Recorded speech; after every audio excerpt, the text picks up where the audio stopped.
Hi అండి. వీకెండ్లో అందులోనూ వింటర్లో బాగా తినేస్తే థ్రోట్ బాగా ఇబ్బంది పెడుతుందా? మరి ఈ థ్రోట్ ఇన్ఫెక్షన్కి అండ్ ఇమ్యూనిటీని పెంచుకోవడానికి మనం పసుపుని మన డైట్లో యాడ్ చేసుకోవాలని డిసైడ్ అయ్యాం కదా.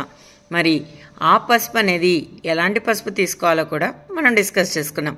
మరి పసుపు మన బాడీలోకి అబ్జార్బ్ అవ్వాలి అంటే చాలా తక్కువ పర్సెంటేజ్ మాత్రమే అబ్జార్బ్ అవుతుంది. మరి అలాంటప్పుడు ఎక్కువ పసుపు అంటే మనం తినలేం కదా. సో మీకు ఈరోజు నేను ఒక అద్భుతమైన చిట్కా చెప్తాను.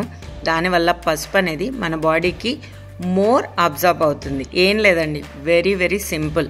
మీరు ఎప్పుడైతే పసుపుని కనుక ఉండ చేసుకునేటప్పుడు కానీ లేదంటే పాలలో పసుపు వేసుకునేటప్పుడు పించ్ ఆఫ్ పెప్పర్, మిరియాల పొడిని కూడా పసుపుతో పాటు యాడ్ చేయండి.